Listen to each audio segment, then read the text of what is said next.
2024च्या अगोदरची जी यादी आहे त्याच्यामध्ये फक्त मी काही नावं आपल्याला फक्त आपल्यासमोर मी वाचून दाखवतो, म्हणजे साधारणपणे यादीमध्ये काय प्रकारचा घोळ आहे हा आपल्याला आणि महाराष्ट्राला लक्षात येईल.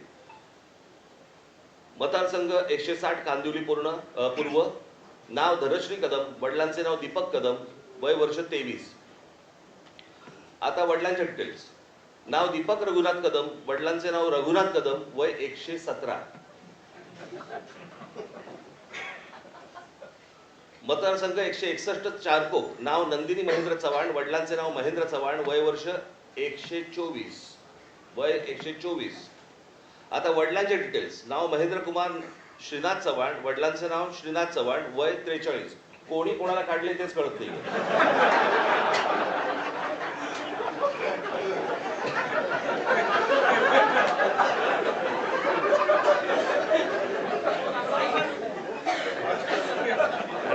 विषय गंभीर आहे. मला असं वाटतं मी 2017ला पण दिसलो होतो. सर्वांनाच बोलवलं. प्रश्न असा की मी तुम्हाला एकच गोष्ट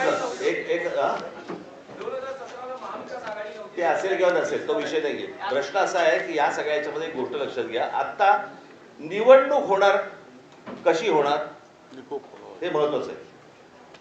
कोणाबरोबर होणार हा आत्ताचा विषयच नाही.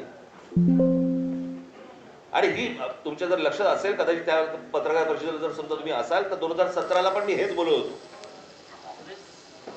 तेव्हा पण होती खरं तर याच्यामध्ये त्यावेळेला अजित पवार पण होते. त्यावेळेला